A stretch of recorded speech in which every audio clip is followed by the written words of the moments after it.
श्री शिवाय नमस्तुभ्यम हर हर महादेव। देखिए दोस्तों, अब वह दिन आ चुका है जिसका हर एक शिव भक्त को बहुत ही बेसब्री से इंतजार रहता है।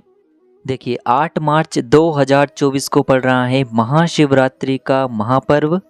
और इस दिन जो व्यक्ति भगवान शिव की पूरे तन मन धन से पूजा करता है, प्रार्थना करता है, उनका श्रृंगार करता है, उनकी आराधना करता है, उनकी सारी मनोकामनाएं इस दिन निश्चित ही पूरी हो जाती हैं। तो देखिए आज के इस वीडियो में हम महाशिवरात्रि पर किए जाने वाले बहुत ही सुंदर से उपायों के बारे में जानने वाले हैं।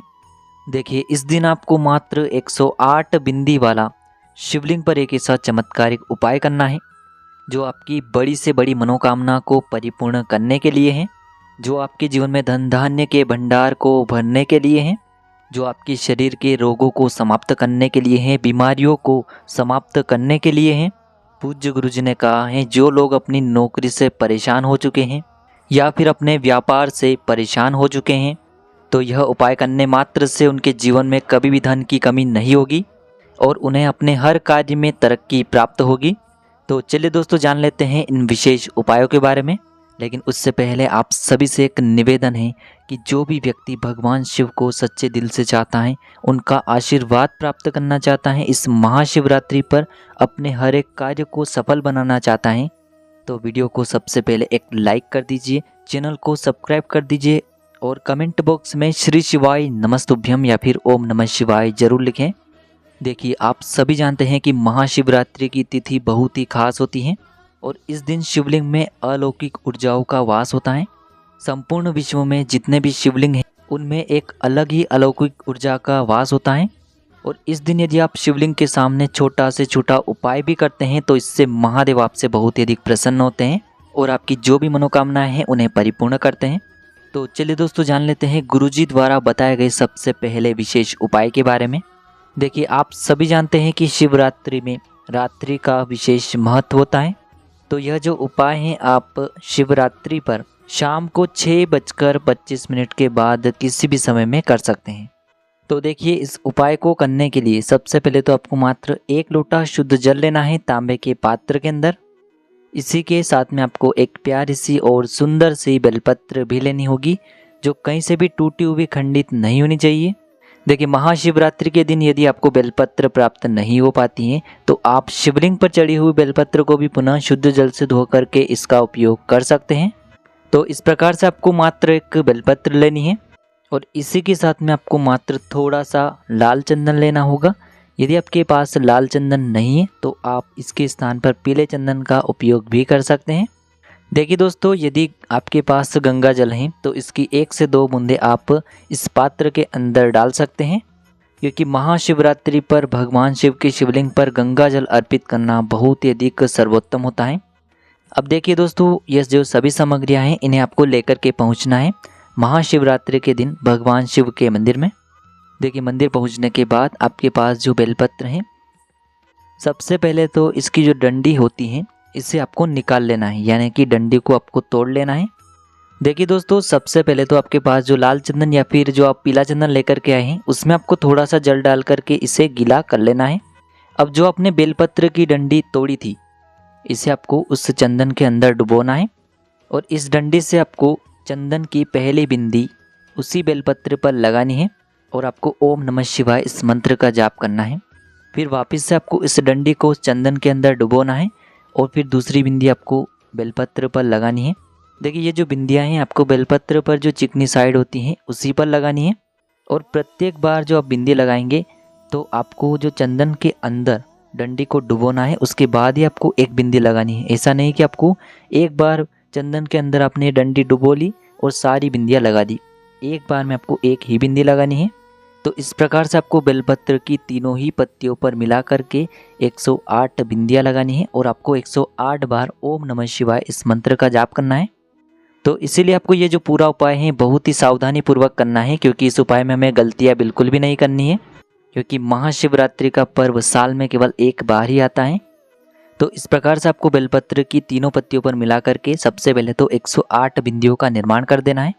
अब देखिए ये जो बेलपत्र हैं इसे आपको अपने हाथ में रखना है और आपकी जो भी विशेष मनोकामना है उसे आपको महादेव से बोलनी है। अब देखिए बेलपत्र को इस प्रकार से तैयार करने के बाद सबसे पहले तो आपके पास जो 1 लोटा शुद्ध जल है इसे आपको धीरे धीरे शिवलिंग पर अर्पित कर देना है, श्री शिवाय नमस्तुभ्यम इस मंत्र का जाप करते हुए। अब देखिए इस प्रकार से ये जो बेलपत्र हैं इसे तैयार करने के बाद इस बेलपत्र को सबसे पहले तो आपको स्पर्श करवाना होगा शिवलिंग पर, जहाँ माता अशोक सुंदरी का स्थान होता है, यानी कि भगवान शिव की जो सबसे छोटी और सबसे प्रिय पुत्री होती है उस स्थान पर आपको इस बेलपत्री को स्पर्श करवाना है। देखिए ये बेलपत्र आपको इस प्रकार से स्पर्श करवानी है कि जो बेलपत्र पर आपने बिंदिया लगाई है वह माता अशोक सुंदरी से स्पर्श नहीं होना चाहिए, यानी कि माता अशोक सुंदरी से बेलपत्र का खुरदुरा वाला भाग स्पर्श होना चाहिए। तो इस प्रकार से आपको ये जो बेलपत्री है सबसे पहले माता अशोक सुंदरी वाले स्थान पर स्पर्श करवानी है। फिर इस बेलपत्र को आपको वहाँ से उठानी है और इस बेलपत्र को आपको माता पार्वती का जो हस्तकमल होता है, यानी कि कटी वाला भाग होता है ना, वहाँ पर आपको स्पर्श करवानी है।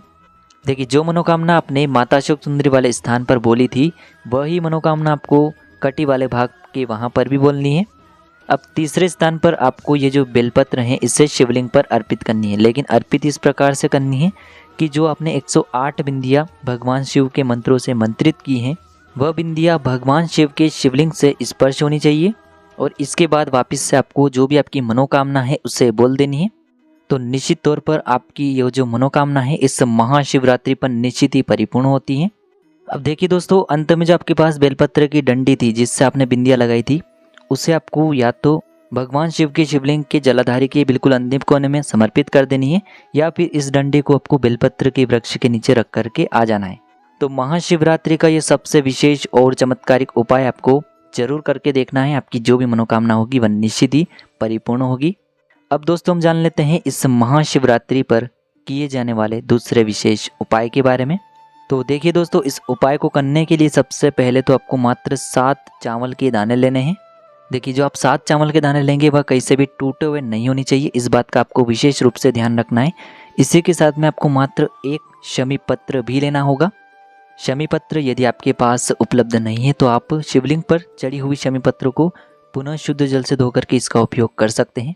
इसी के साथ में आपको 1 लोटा शुद्ध जल ले लेना है तांबे के पात्र के अंदर। अब सबसे अंत में आपको मात्र 5 बेलपत्रियाँ ले लेनी है।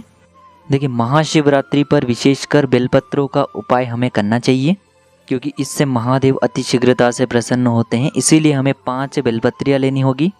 देखिए यदि आपको इस शिवरात्रि पर 5 बेलपत्रियाँ नहीं प्राप्त हो पाती हैं तो आप शिवलिंग पर चढ़ी हुई बेलपत्रों को भी पुनः शुद्ध जल से धो करके उसका उपयोग कर सकते हैं। बस आपको ध्यान रखना है कि जो 5 ही बेलपत्रियाँ हैं वह कहीं से भी टूटी हुई खंडित नहीं होनी चाहिए, इस बात का ध्यान रखना है। अब ये सभी सामग्रियाँ लेकर के आपको भगवान शिव के मंदिर में इस महाशिवरात्रि पर पहुंच जाना है। देखिए शिवरात्रि में रात्रि का विशेष महत्व है, इसीलिए आपको यह उपाय प्रदोष काल के समय में ही करना है। प्रदोष काल का समय सूर्यास्त से 45 मिनट पूर्व शुरू हो जाता है और सूर्यास्त के 45 मिनट बाद तक रहता है, यानी कि जो 1.5 घंटे का समय होता है, इसी में आपको यह उपाय करना है। अब देखिए दोस्तों, सबसे पहले तो आपके पास जो 7 चावल के दाने हैं उन्हें आपको उस पात्र के अंदर डाल देने हैं और आपको श्री शिवाय नमस्तुभ्यम इस मंत्र का जाप करना है। फिर आपके पास जो 1 शमी पत्र है इसे भी आपको उस पात्र के अंदर डाल देना है। फिर आपको श्री शिवाय नमस्तुभ्यम इस मंत्र का जाप करना है और जो 5 बेलपत्रियाँ हैं इन्हें भी आपको इसी पात्र के अंदर डाल देनी है और आपको श्री शिवाय नमस्तुभ्यम इस मंत्र का जाप कर लेना है। इसके बाद आपकी जो भी विशेष मनोकामना है उस मनोकामना का आपको मन में स्मरण करना है।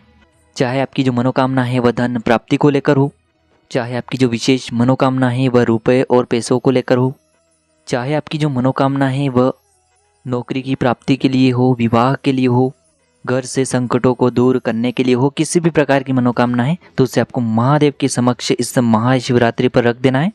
और ये जो जल है इसे आपको धीरे धीरे शिवलिंग पर समर्पित करते जाना है, श्री शिवाय नमस्तुभ्यम इस मंत्र का जाप करते हुए।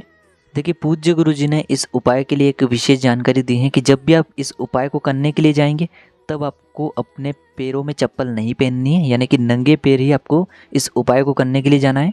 और जब भी आप इस उपाय को करने के लिए जाएंगे तब आपको अपने घर के मंदिर में एक गोल बाती का दीपक अवश्य लगा करके जाना है। गुरुजी ने बताया है जो व्यक्ति इस उपाय को शिवरात्रि पर इस प्रकार से कर लेता है तो उसकी जो बड़ी से बड़ी मनोकामना है वो महादेव की कृपा से इस महाशिवरात्रि पर निश्चित ही परिपूर्ण होती हैं। तो दोस्तों इस प्रकार से आज की इस वीडियो में हमने आपको महाशिवरात्रि पर किए जाने वाले 2 बहुत ही चमत्कारिक उपाय बताने का प्रयास किया है। जो भी आपके लिए उचित है उसे आप कर सकते हैं। श्री शिवाय नमस्तुभ्यम। हर हर महादेव।